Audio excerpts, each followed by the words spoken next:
Bon, c'est un peu pour voir un peu, équité, Bassari, c'est vrai, on parle d'extrême, mais non, équité, on doit tenir compte, d'ailleurs, c'est ça. Je crois que je peux y aller. Oui, et c'est en toute équité, d'ailleurs. Voilà.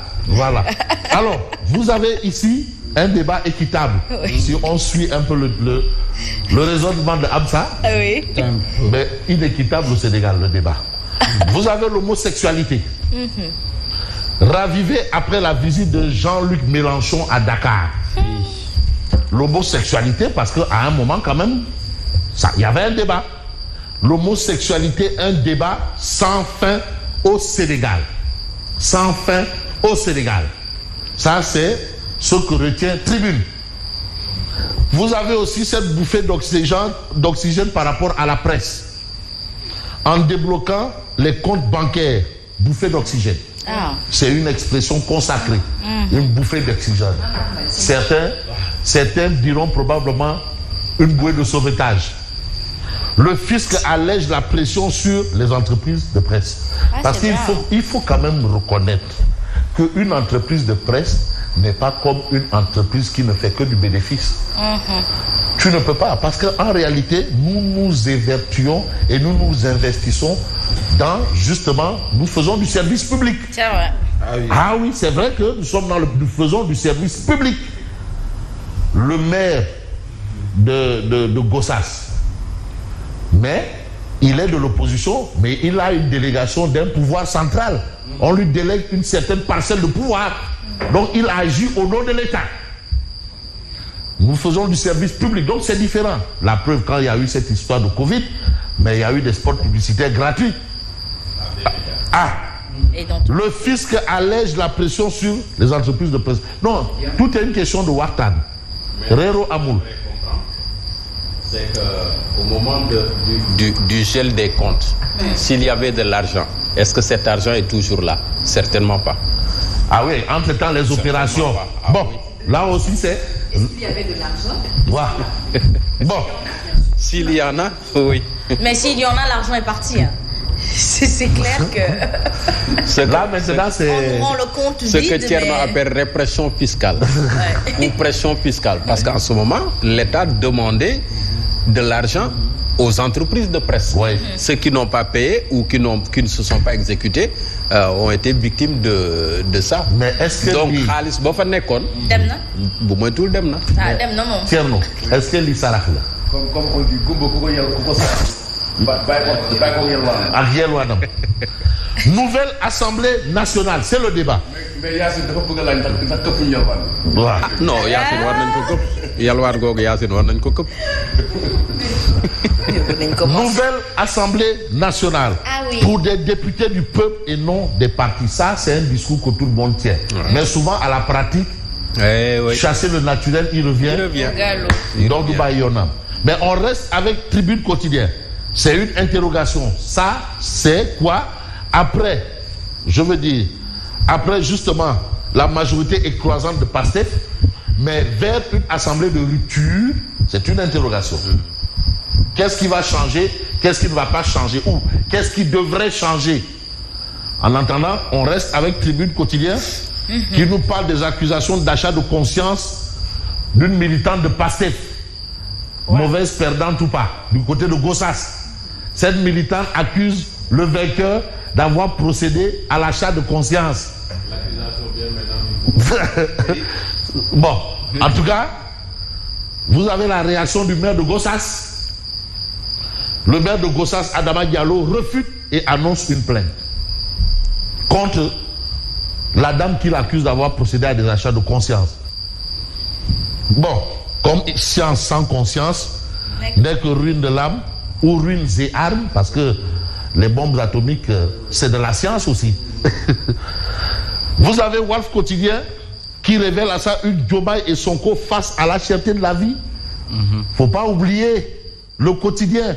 Ce qui se passe au marché Waranka, au marché Ngelo, Tabalo Yangode. Ça, il ne faut pas l'oublier. Et aujourd'hui, c'est, comme qui dirait, un souci pour les tenants actuels du pouvoir. Il y a aussi le chômage.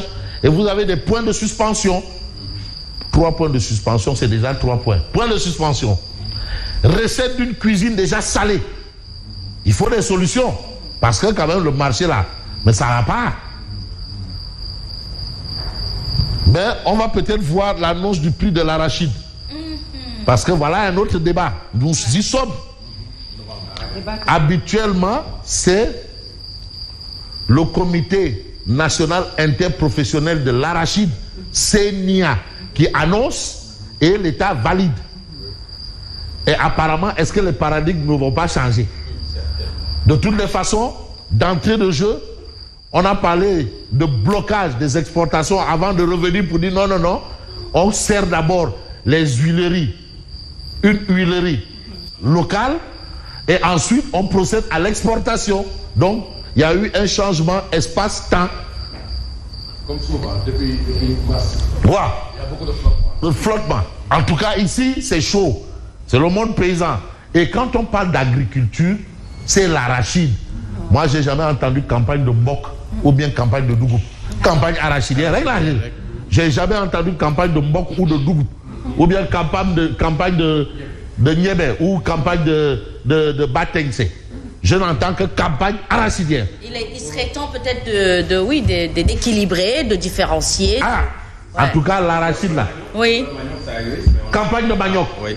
Le département de Tuaon est un gros département producteur de manioc. Campagne de manioc. Oui. Ouais. Oui, Donc, la campagne de manioc. Pour l'instant, on n'a que la campagne arachidienne. Ouais. Parce que ça ne se décrète pas. Il faut travailler.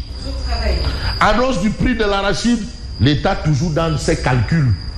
Encore que si ce sont des calculs où il faut tracer des courbes, on peut comprendre. Mais si ce sont des calculs d'épicier, alors là, on n'est vraiment pas dans de bons calculs. Peut-être également calcul politique. Probablement. Parce que l'État pourrait se passer par là, par exemple, oui, pour amadouer le monde rural. Ah, et là-bas, et les paysans là, que nous ignorons. Paysan avec son guerrier. Et parce que c'est là où il tire le principal de son revenu. Un bon prix pourrait se substituer en dividende politique pour le pouvoir. De toutes les façons, les gens ont dit que le kilogramme, parce que c'est souvent le prix plancher et non plafond. Non, il faut vous habituer. Prix plafond, ça veut dire on ne peut plus négocier. Prix plancher, même si c'est 500 francs, le paysan peut vendre à 1500 le kilo. Voilà. Et vous savez, la différence c'est que les Chinois dont on parle là, ils viennent avec le Robet, cash flow. C'est là où vraiment les hommes font la différence. Alors, on reste avec le journal, on reste avec la presse et critique parle d'un chantier titanesque de la 15e législature parce que il va falloir toujours rappeler, faire des piqûres de rappel. Et non des piqûres de chevaux. Là, c'est Simon qui en a besoin actuellement. Ah oui, j'en ai besoin. L'abrogation de la loi d'amnistie. Chose possible. L'abrogation, non, rien n'est impossible. L'abrogation de la loi d'amnistie. Mais il paraîtrait-il que si elle fait effet, on ne peut plus l'abroger. Est-ce vrai? En tout cas, les juristes. Parce que vous savez, l'usine là, elle produit encore des têtes là. Ils vont peut-être poser le débat et éclairer nous nos lanternes là. En tout cas, ma lanterne à moi, parce que moi, dans C1 là, Abdoulaye Wade est un juriste, un agrégé. Ah non, faut. Oui. Quand il est venu au pouvoir, il a voulu faire réviser le procès de Mamadou Dia. Donc il y avait une amnistie concernant Mamadou Dia. C'est Mamadou Dia qui avait refusé. Oui. Donc si Abdoulaye porte la proposition en tant qu'agrégé éminent juriste, c'est parce que ça doit être possible. Abdoulaye Wade. Non, en 2000, quand il est venu au pouvoir, si. réviser le procès de Mamadou Dia. Ah oui. En abrogeant la loi d'amnistie concernant l'ancien président du conseil de gouvernement. Ah, c'est très bien alors. Si c'est possible, tout cas, c'est très bien. L'abrogation de la loi d'amnistie. Donc, les choses commencent à prendre. À mousser. À mousser même. On ne reste pas dans le... Non, c'est que quand j'ai dit mousser, Simon me regarde. C'est pas ça. Alors, Pastef doté d'une écrasante majorité à l'Assemblée nationale, Diomaye sort le riti pour Ousmane Sonko. Formation d'un gouvernement, Diomaye annonce la couleur. Donc il va falloir s'attendre à la formation d'un gouvernement. Mais vous avez le peuple quotidien qui nous ramène en arrière, pas derrière. Crue du fleuve Sénégal, il faut en reparler, c'est pas fini. Mais attendez, les sinistrés de Matam attendent désespérément les 8 milliards. Mais non, annoncé. Oui, c'est vrai. 8 milliards. Avait été annoncé, ils n'ont encore rien vu de 8 milliards. Les sinistrés, ils n'ont vu pas que des cacahuètes.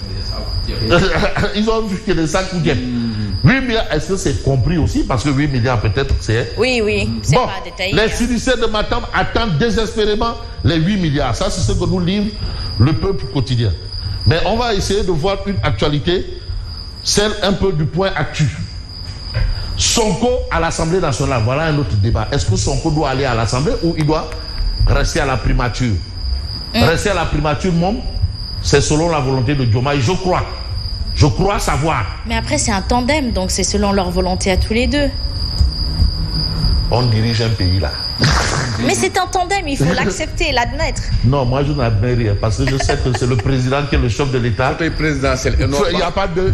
Oui, mais il se concerte. Ce n'est pas un canapé présidentiel, on parle de fauteuil présidentiel. Voilà. Donc, Sonko, ce n'est pas un canapé présidentiel. Au moins, un canapé peut prendre à partir de 2 fauteuils. Bon, Seydi Gassama et Moundiaï Cissé prennent le contre-pied d'Ali Oultine. Alors, Ali Oultine, lui, considère que Sonko devrait aller à l'Assemblée. Mais Seydi Gassama, lui, il déclare ceux qui disent que Sonko doit aller à l'Assemblée ne veulent pas de la réussite du projet PASTEF. C'est son avis. Vous avez Ali Oultine, mais qui soutient que pour servir le Sénégal et contribuer à l'équilibre des pouvoirs, il doit occuper la présidence du Parlement. Ça, c'est Ali Oultine. Mais vous avez Moundiaï Cissé. Lui, il pense que Sonko est mieux placé pour en décider lui-même. Parce qu'aussi, il y a des décisions personnelles. Mais la primature est une station idéale pour conduire le projet. En tout cas, si tel est le cas. Mais vous avez aussi la neutralité de la société civile en question. En tout cas, quand Senghor a... La neutralité de la société civile en question. Ouais. Qu'est-ce qui se passe? Bon, il se passerait probablement ou peut-être un fait que personne ne voudrait savoir, mais il faut quand même qu'on l'explique. Vous avez le public quotidien. Immigration irrégulière. Voilà les situations. Près d'un millier d'interceptions en un mois. Milliers. Attention. Bon, vous avez Zahra Iyane, Diomaye zappe l'opposition et félicite PASTEF. Zahra Iyane pris à l'inélégance. Il n'est pas obligé, mais quand même, il faut être élégant. C'est le président et le garant de la Constitution. Et la Constitution confère même à l'opposition un droit et un devoir. Alors, immigration irrégulière, près d'un millier d'interceptions en un mois. Voilà un peu la situation du journal Le Public. Au moins 3 interventions près du delta du Saloum. Vous avez ça. Le 18 novembre, 119 migrants irréguliers interpellés. Nuit du 26 au 27 octobre, 230 migrants arrêtés. Donc, le phénomène Barça ou Barça est loin, voire très loin de connaître son épilogue. Donc, on a le prix de l'arachide, on a Barça ou le Barça, on a la crue, on a le marché qui coûte la vie chère, on a le débat, la loi d'amnistie, les bourses des étudiants. Les bourses des étudiants, et on a tout. Bon, tout sur l'actualité avec Odia. Voilà la situation. Le pays est là. Birbangok, Yenongok. Mais de toutes les façons, on va peut-être voir ce que nous livre Odia, ou Odia n'est pas là malheureusement. Mais le plus important pour moi a été fait. Je vous dis merci et bonne continuation. Merci beaucoup à vous.